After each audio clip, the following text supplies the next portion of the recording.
Evergreen Insights 10 Reasons Why NCUA Should Not Regulate Succession Planning. Since the agency recently reintroduced a new proposal on succession planning, what better time than now to look back on our historical take on why this is not necessary?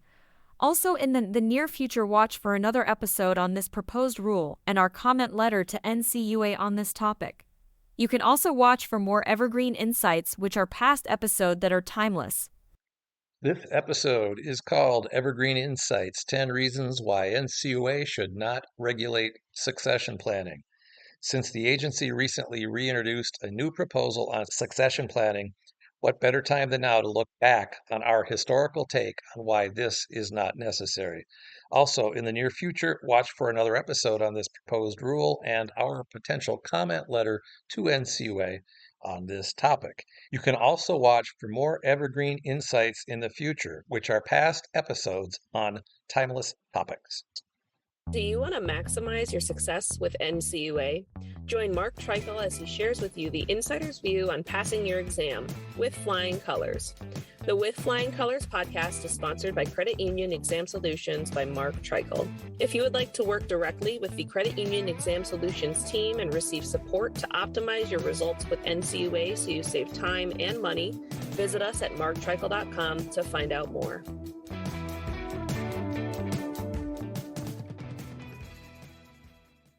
Hey, Mark Treichel here. Thanks for joining me for another episode of With Flying Colors. Today, I've got a quick take on succession planning, or the proposed NCUA succession planning rule.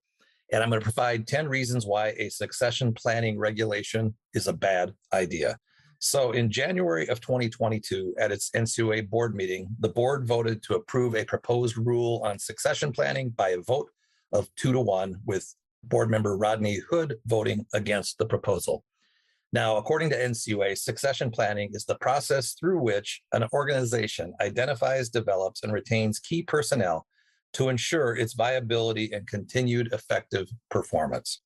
NCUA goes on to say that succession planning also allows an organization to prepare for the unexpected, therefore minimizing service disruptions during management transitions. Now, as an editorial comment on that, in 33 years at NCUA, I don't recall a lot of service disruptions related to succession planning. Matter of fact, I can't think of any. Anyway, so one of the biggest proponents of this proposed rule, of course, is Chairman Todd Harper, who issued a statement on it after the board meeting, which included what I'm about to share with you. So Todd said, moreover, succession planning is recognized as vital to the long-term succession of any institution, including credit unions. A board's failure to plan for the transition of its management could potentially come with high costs, including the potential for the unanticipated merger of the credit union upon the departure of key personnel. Put another way, Todd said, succession planning helps to safeguard credit union members' choice of financial institution. So what does the proposed rule require, you might ask? So the board of directors of the credit union, or an appropriate committee picked by the board of directors, would be required to review and approve a written succession plan regarding the specified federal credit unions and officials. Now, notice I said federal credit union. This proposed rule does not apply to state charters. The succession plan must, at a minimum, identify the credit union's key positions, necessary competencies and skill sets for those positions, and strategies to identify alternatives to fill vacancies. The board also must review the succession plan in accordance with the schedule established by the board, but no less than annually.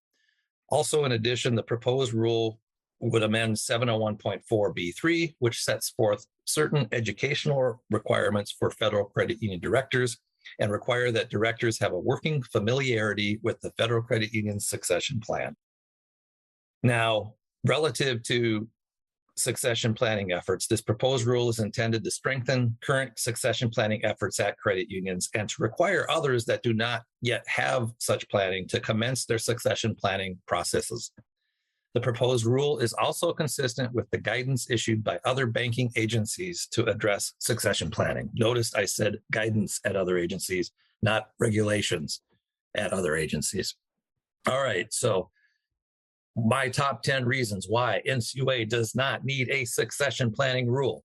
Number one, I did a poll of this on LinkedIn. There's a book that I'm going to do a story on called The Wisdom of Crowds. Well, I sought out the opinions of crowds, and the crowds clearly favored guidance over regulation. 72% of the many voters on my poll indicated they preferred guidance over regulation.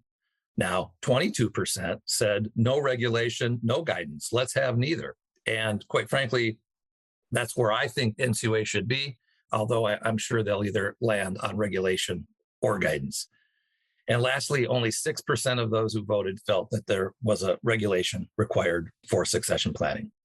So number two, I mentioned that the rule says that other agencies have guidance. So that's number two. Other banking agencies do not have a regulation on succession planning. NCUA admits this in their proposed regulation by stating, quote, "The proposed rule is also consistent with the guidance issued by other banking agencies to address succession planning." So Bank of America doesn't have a regulation that requires this. Now, do they have a policy? I would bet that they do. But if it's not required of big banks, why are you requiring it of small credit unions? They have enough regulatory burden going on and don't need another regulation from NCUA. Number three, the proposed regulation is a solution in search of a problem.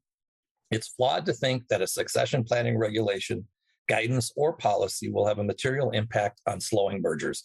That's just not reality.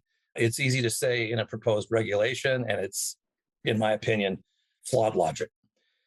Number four, if NCUA does not have enterprise risk management regulation, it doesn't need a succession planning regulation. Think about it. That's a far more appropriate topic to regulate. And quite frankly, maybe you don't need either. But a succession planning regulation, to me, is inappropriate, especially if there's other things that you could regulate before regulating succession planning. By the way, I'm going to have a podcast on enterprise risk management coming up with a special guest, so watch for that soon. Number five, lack of a written succession planning is not unsafe and unsound. NCUA, focus your regulations on things that create unsafe and unsound conditions in credit unions. In my opinion, there's nothing unsafe and unsound about not having a succession planning policy in place. Number six, benefits of succession planning can be achieved by guidance. If it's good enough for the banks to have guidance, I think credit unions can handle this issue, if you will, with guidance. And NCUA issues a plethora of letters to credit unions each year, many of which are still active. You can find them on NCUA's website. And quite frankly, again, why not guidance? I would push for guidance. And if I was one of the three board members or one of the two who voted yes, I would be changing my vote to no and pushing this with guidance. Now, guidance is nimble and can be achieved more easily than having a vote of the NCUA board. The NCUA board chairman controls guidance. They have the ability to issue that guidance on their own. They can seek the input of staff. They can seek the input of credit unions. They can seek the input of other board members, but they can do it without having to have a formal board vote, and it's more nimble that way. It can be changed more frequently. So if you put guidance out and then want to tweak it the next year, it's easier and takes less time and burden from NCUA, and quite frankly, creates less of a regulatory burden for credit unions. Number eight, the proposed rule lacks clarity regarding key positions in a credit union succession plan. Which positions are required to be part of it? Where do you draw the line? NCUA gives no guidance relative to that. And if there's going to be a regulation or guidance, I think there should be more information relative to which positions should be included. Number nine, if it's not required for state chartered credit unions, don't require it for federal chartered credit unions. State charters already have a competitive advantage relative to FILA membership. Why create a regulation that only applies to federal credit unions? It just doesn't make sense to me. If you can't apply it to everybody, then don't apply it to anybody. Number 10, studies show that flawed succession planning can be a demotivator. For example, if your position is not defined as a key position, or if you do not get accepted to enjoy the benefits of a succession planning program, it can create morale problems at lower levels. So I indicated that NCUA does not say who needs to be included. So let's say you have a policy and you include all vice presidents, but not all managers. Well, guess what? Your managers may not feel that they should have been excluded from participating in this program. So you think you can come up with a policy that's going to help in this regard, if it's not done right and carefully, you're going to find that it creates more problems than it solves. And again, I don't think a regulation in this arena makes any sense at all. So NCUA sought comment on this regulation. The comment period closed in April. It'll be interesting to see what happens with this. My bet is that it will not get finalized as a regulation. I have a belief that maybe the 2 Republican board members will join forces and lead to this being issued as guidance. By the way, CUNA and NAFCU both wrote letters to NCUA saying that they believed it would be better to have guidance. And the things that I've referenced here, like the CUNA letter, the NAFCU letter, the proposed regulation, Chairman Harper's statement on this, and my blog post on LinkedIn about the top 10 reasons why NCUA does not need succession planning rule, I will include in my show notes. All right, that's it for this With Flying Colors quick take. I appreciate your time today, and I hope to have you here listening again soon. Thank you.